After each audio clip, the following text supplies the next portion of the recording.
The murder of Julius Caesar on the Ides of March, 44 BC, was a moment that sent shockwaves through Rome and the entire Roman world. This wasn't just an assassination of a powerful figure. It marked the beginning of a chaotic, bloody period that would eventually lead to the collapse of the Roman Republic. The question is, what happened after that fateful day? How did the power vacuum left by Caesar's death plunge Rome into a state of chaos?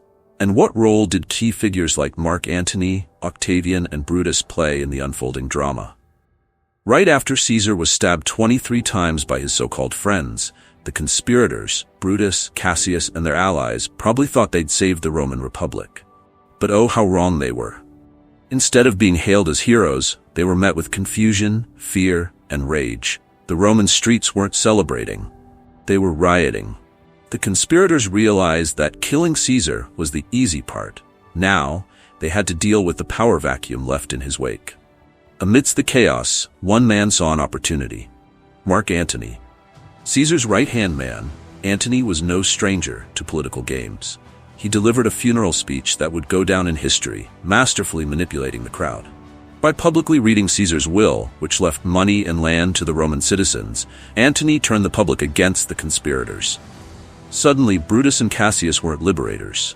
They were traitors. Rome, now filled with a mixture of fear, anger, and confusion, descended into a dangerous mess. Antony knew how to channel that chaos to his advantage. With the streets of Rome turning hostile, Brutus and Cassius quickly realized they were not safe. They fled the city, gathering forces for what they knew would be the next inevitable step: war. The Roman Republic was now on the brink of civil war. On one side, you had the assassins of Caesar, defending what they thought was the freedom of Rome. On the other side, Mark Antony and the supporters of Caesar, hungry for revenge. But then came a twist. Enter Gaius Octavian, Julius Caesar's 18-year-old grandnephew. In a shocking revelation, it turned out Caesar had adopted Octavian in his will, naming him his heir. With no military experience and barely any political clout, no one expected much from this teenager. But Octavian was no ordinary teenager. With a brilliant combination of cunning, patience, and ruthless ambition, he began to form alliances with Caesar's old soldiers and used his inheritance to raise an army.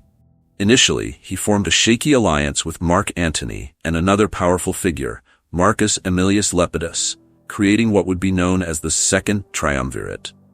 This alliance between Antony, Octavian, and Lepidus was supposed to bring stability to Rome, but it only further deepened the divisions. The three men had their own agendas, and tensions simmered beneath the surface. One of the first acts of the triumvirate was the proscriptions, a brutal list of enemies who would be executed or exiled. This purge saw hundreds of senators and wealthy Romans murdered, as the triumvirs sought to eliminate any opposition to their power. But the chaos didn't stop there. War was still on the horizon. The assassins, Brutus and Cassius, had gathered a massive army in the eastern provinces. The stage was set for one of the bloodiest civil wars in Roman history.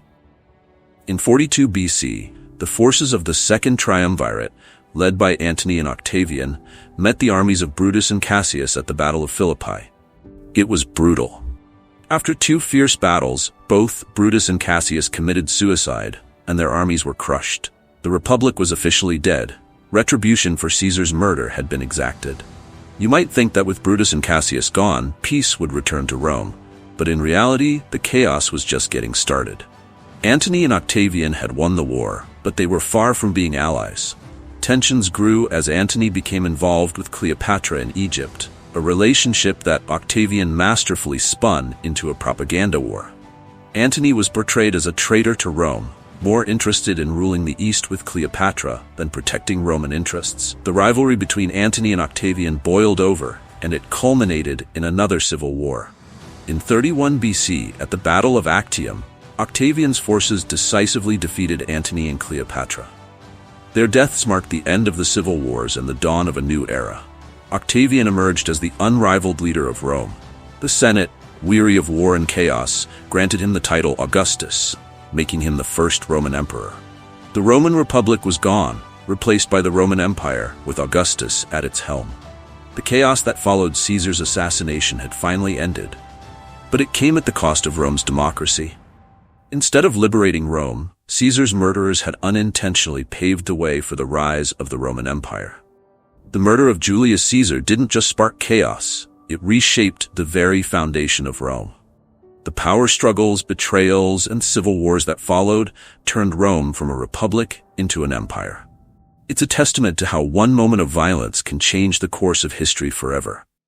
If you've made it this far, don't forget to subscribe for more deep dives into the most dramatic moments of history. And drop a comment. What do you think would have happened if Caesar had survived?